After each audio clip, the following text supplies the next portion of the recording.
बहू, जरा हंस बोल ले। शहरों में 2 कमरे का मकान ही एक सामान्य फैमिली के लिए किसी सपने के पूरे होने जैसा होता है।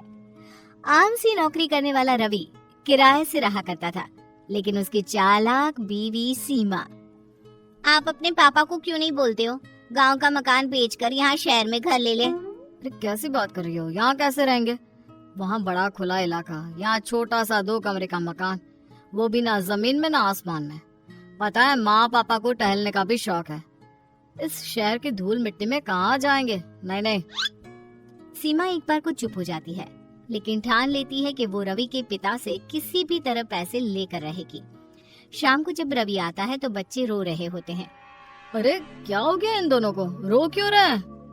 दोनों अंदर जाओ, मैं पापा से बात कर रही हूँ। दोनों अंदर चले जाते हैं।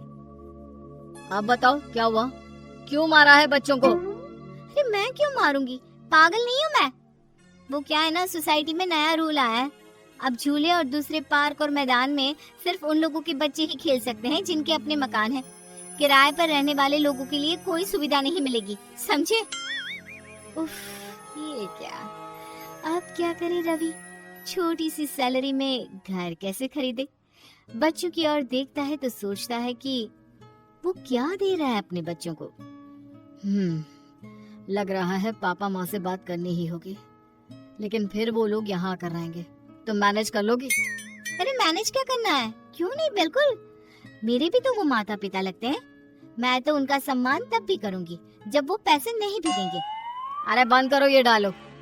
कैसे तुम्हारे व्यवहार के कारण उन लोगों ने यहाँ आना छोड़ दिया है, और उन लोगों से अब मैं ये कहूँ कि यहाँ आकर रहे तो वो बिल्कुल नहीं मानने वाले। अरे किसी को सुधरने का मौका भी तो देना चाहिए ना, नहीं तो कैसे होगा? रवि सीमा की चिकनी चुपड़ी बातों में आ जाता है और फैसला कर लेता है कि वो पापा से बात करेगा।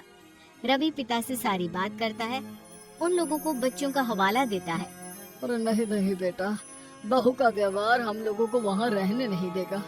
यहाँ तो आस पड़ोस है, माँ सारा दिन काम करती रहती है, घर गृहस्थी संभालती है, हम तो यहीं खुश है बेटा। नहीं नहीं।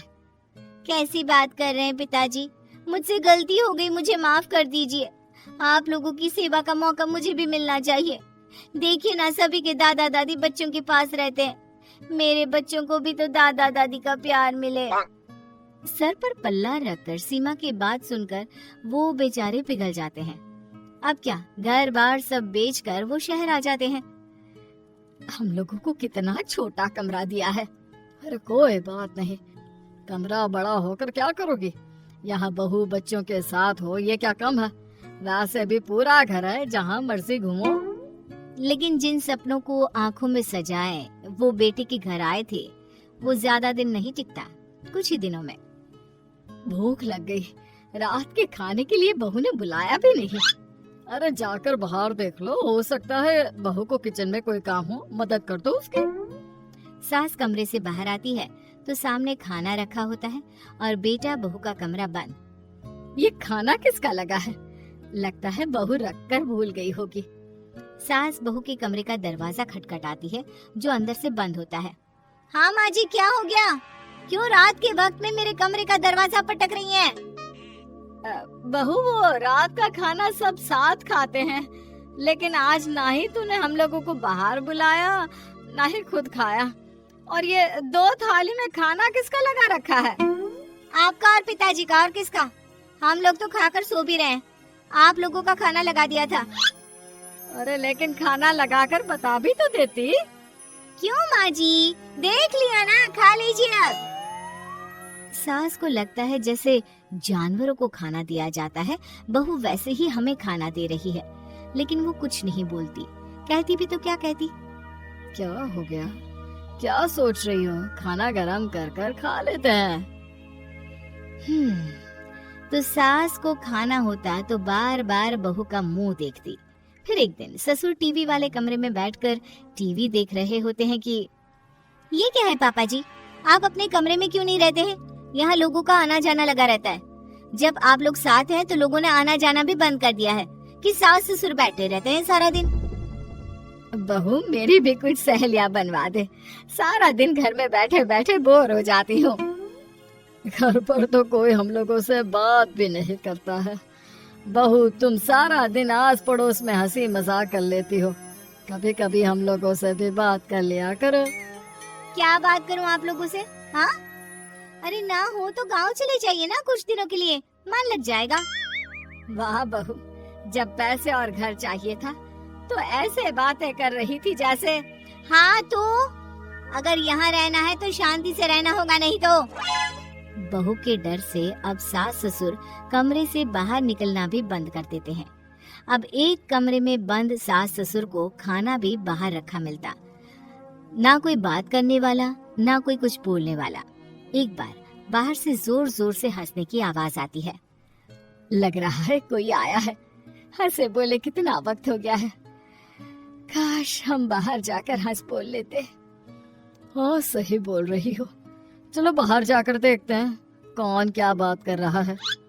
सास ससुर बाहर आते हैं तो सामने उनके बेटे और बहू जैसा ही एक कपल बैठा होता है। सभी खा पी रहे होते हैं और हंस बोल रहे होते हैं। कपल में से लड़की उठकर दोनों के पैर छूती है। नमस्ते अंकल, नमस्ते आंटी।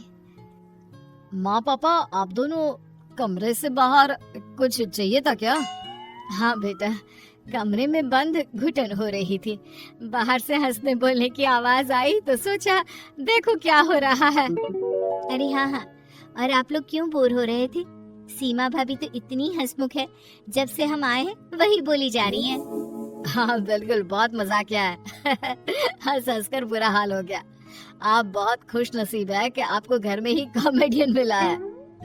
माता पिता बहू और बेटी की ओर देखते हैं और कमरे में चले जाते हैं। अरे माँ पापा रुको ना, बैठो, अंदर क्यों जा रहे हो? कोई बात नहीं, जाने दो ना, मैं कमरे में ही चाय दे दूंगी। नहीं नहीं, चाय नहीं पीना। तो फिर और कुछ चाहिए क्या आंटी? बहू सास ससुर के बर्ताव से चिढ़ रही होती है, लेकिन मेहमानों के सामने बोलती भी क्या।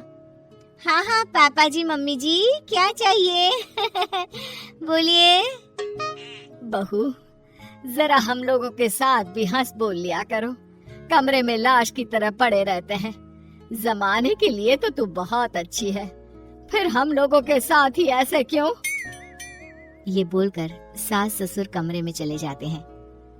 भाभी, वैसे ये ठीक नहीं है, जो माता पिता को घर में लाश की तरह रखे और बाहर वालों के सामने अच्छा बने।